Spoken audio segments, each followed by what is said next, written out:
आज जिस विधानसभा की बात करेंगे वो है गया टाउन विधानसभा।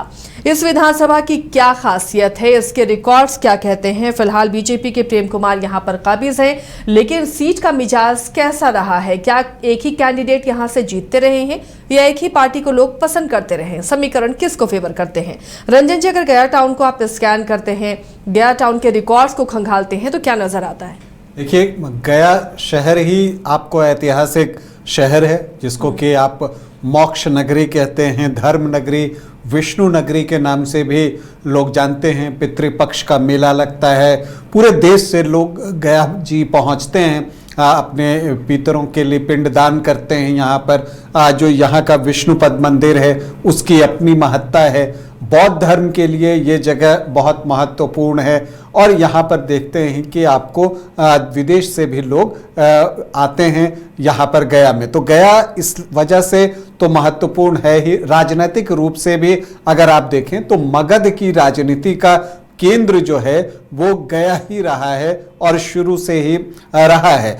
पहले एक समय ऐसा था कि जो मगध प्रमंडल है वहाँ पर बीजेपी की स्थिति या एनडीए की स्थिति बेहतर होती थी, लेकिन पिछले चुनाव में यहाँ पर एनडीए का प्रदर्शन जो है वो निराशाजनक रहा था। 26 में से 6 सीटें ही मगध में मिली थी, लेकिन उसमें जो एक महत्वपूर्ण सीट थी गया टाउन की सीट, वो सीट बीजेपी ने जीती थी। अब अगर हम गया टाउन की बात करें तो देखिए, यहाँ जो पहला चुनाव हुआ था वो 1952 में हुआ था और केशव प्रसाद गया टाउन के पहले विधायक बने। लेकिन 1957 से लेकर 1972 तक जब आप देखिएगा तो आपको दिखेगा कि जो 5 चुनाव हुए उस समय विधानसभा क्षेत्र का नाम गया टाउन नहीं होकर सिर्फ गया रहा। और उसके बाद जो है 1977 से एक बार फिर से ये गया टाउन के रूप में विधानसभा क्षेत्र अस्तित्व में आ गया।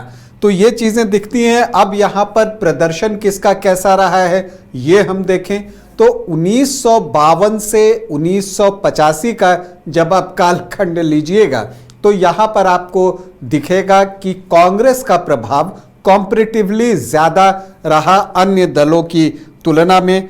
हालांकि भारतीय जनसंघ का भी एक दौर आया था यहाँ पर, उस वक्त उनका भी इम्पैक्ट दिखा, वो चुनाव भी यहाँ पर जीतने में सफल रहा और सोशलिस्ट पार्टियां भी यहाँ पर जो है कांग्रेस को टक्कर देती रही। अब अगर यहाँ पर देखिए आप 1952 से 1985 के बीच में कुल 9 चुनाव हुए थे, जिसमें जो कांग्रेस पार्टी है उसको 5 बार कामयाबी मिली थी।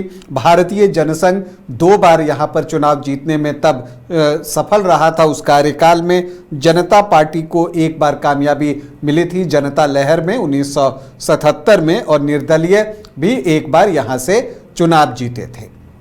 लेकिन जब आप 1990 में आते हैं तो प्रेम कुमार की एंट्री होती है और उसके बाद जो गया टाउन की शहर है उसने प्रेम कुमार से इतना प्रेम किया कि उनके अलावा किसी और को जीतने का अवसर यहाँ से नहीं मिला और फिर 1990 से प्रेम कुमार लगातार जीत रहे हैं और तब से गया शहर में जो है वो कमल ही खिल रहा है। ये हमें देखने को मिलता है। लगातार 8 चुनाव प्रेम कुमार जीत चुके हैं और इतनी ही दफा बीजेपी को भी जीत मिली है। 1990 से 2020 के बीच में जो 8 चुनाव हुए, सारे चुनाव बीजेपी ने ही गया टाउन असेंबली कंस्टिट्यूएंसी में जीते हैं।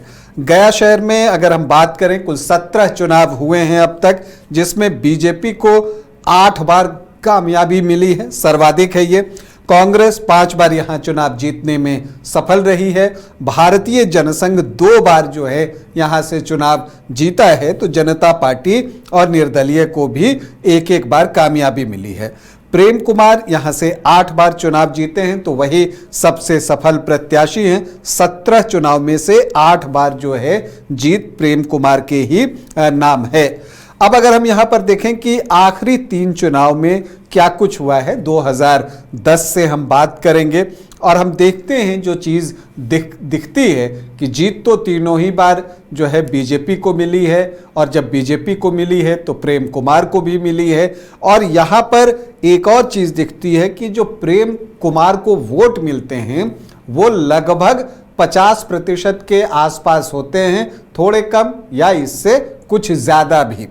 2010 में अगर आप देखिए तो प्रेम कुमार को तब 55,618 वोट आए थे और उस समय उनका मत प्रतिशत था 53.92%। और उनके सामने अगर आप देखिए तो सीपीआई के जलालुद्दीन अंसारी थे जिनको कि 27,201 वोट आए थे, 26.37%। और अखौरी ओमकार नाथ जो है वो कांग्रेस के टिकट पर चुनाव लड़ रहे थे, मोहन श्रीवास्तव के नाम से भी लोग उन्हें जानते हैं, तो उनको 7,664 वोट आए थे, 7.5% के आसपास उनका मत प्रतिशत था। तो 28,417 वोटों से यहां पर प्रेम कुमार को जीत मिली थी साल 2010 में।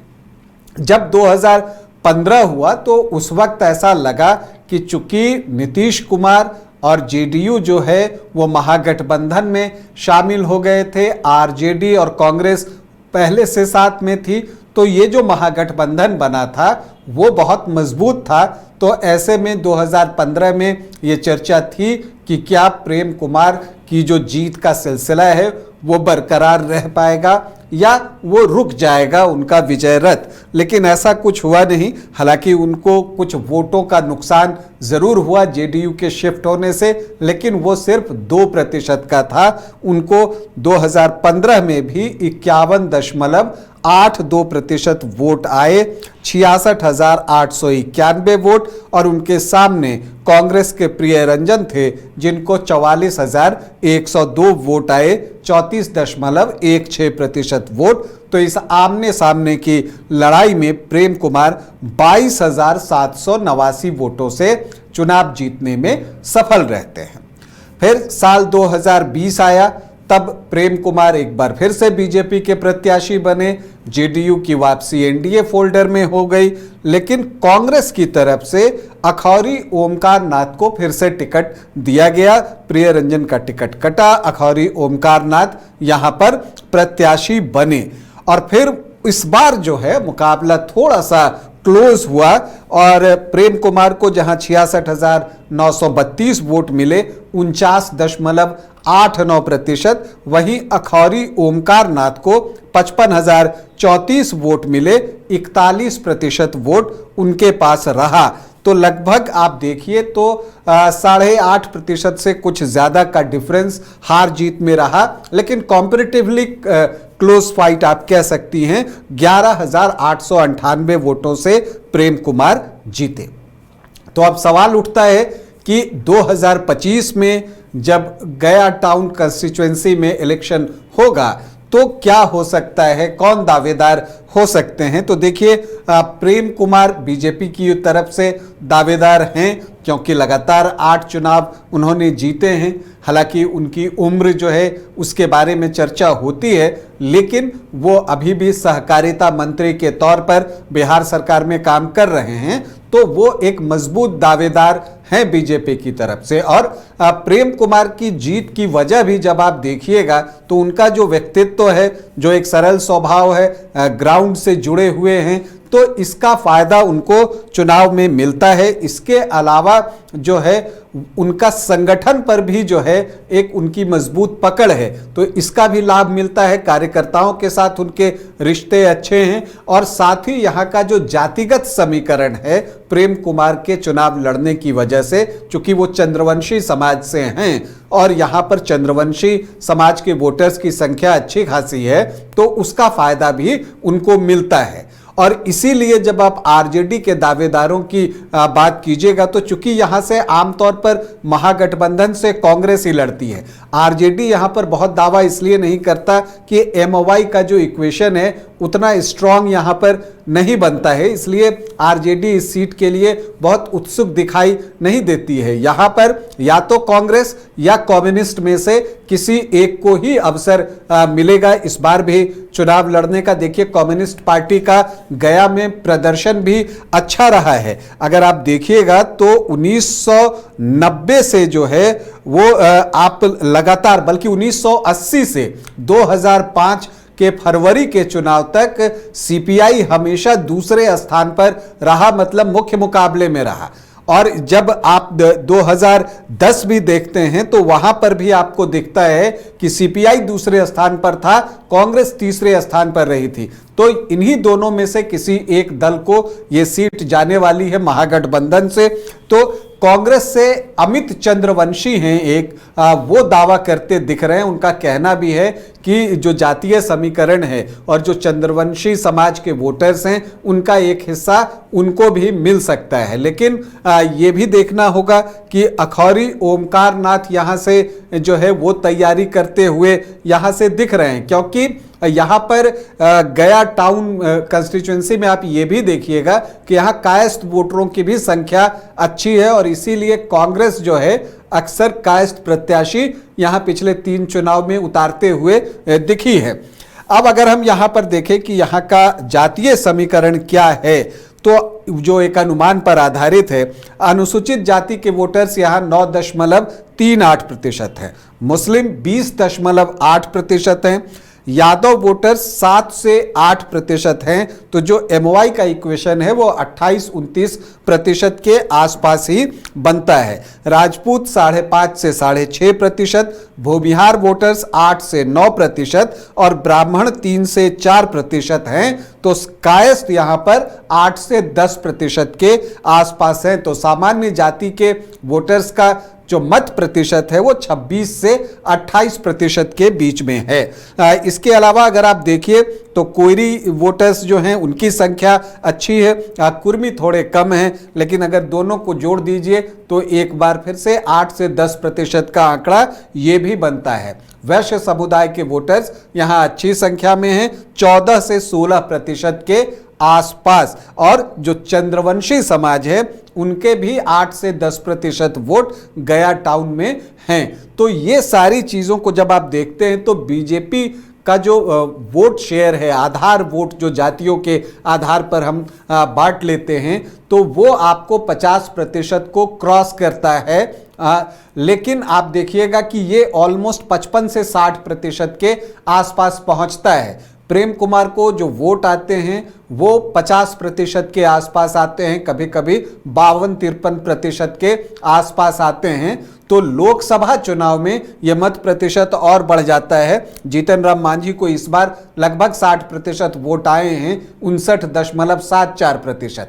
तो विधानसभा में जो थोड़े वोट कम होते हैं उसके पीछे वजह यह है कि कांग्रेस जो कैंडिडेट देती है जैसे कायस्थ जाति से, तो उनको परंपरागत रूप से माना जाता है कि वो बीजेपी को वोट करते हैं। तो यहाँ पर जो है वो जाति जो है चूंकि कांग्रेस उतार कर देती है तो कायस्थ वोटरों में सेंधमारी हो जाती है, और इसीलिए विधानसभा के चुनाव में बीजेपी का मत प्रतिशत यहाँ 50 से 53% के आसपास जो है वो रहता है। लोकसभा में बढ़ जाता है क्योंकि गया जो है अनुसूचित जाति आरक्षित सीट है लोकसभा में, तो वहां पर जो जातियां जिस पार्टी के साथ बंधी है वही वोट करती है, तो उसमें वो ज्यादा हो जाता है। तो अब जो यहां पर एक चीज देखनी है कि कांग्रेस यहां किसे प्रत्याशी जो है वो बनाती है, या फिर महागठबंधन ये तय करता है कि यहां से सीपीआई चुनाव लड़े, क्योंकि जैसा मैंने आपको बताया कि सीपीआई का प्रदर्शन इस विधानसभा क्षेत्र में बेहतर रहा है। तो एक उनका भी दावा जो है वो बनता है। तो देखिए, लेकिन एडवांटेज आपको अभी भी प्रेम कुमार को ही देना होगा, जो जातीय समीकरण है प्लस जो उनका व्यक्तित्व है, और राजनीति में बिहार के बड़े राजनेता के तौर पर वो जाने जाते हैं, तो जो उनका कद है इस वजह से एक स्लाइट एज जो है वो आपको प्रेम कुमार को देना पड़ेगा। हालांकि महागठबंधन अपनी तरफ से जो पॉजिटिव इसमें देख सकता है वो ये देख सकता है कि साल 2010 से जो मत प्रतिशत है प्रेम कुमार का वो धीरे धीरे कम हुआ है। पहले 53.92 से 51.82 और पिछले चुनाव में 49.89 और इसी के साथ वो भी ये भी देख सकता है कि हार जीत का मार्जिन भी कम होता चला जा रहा है। पिछली बार ये ऑलमोस्ट 12,000 से थोड़ा कम रह गया था।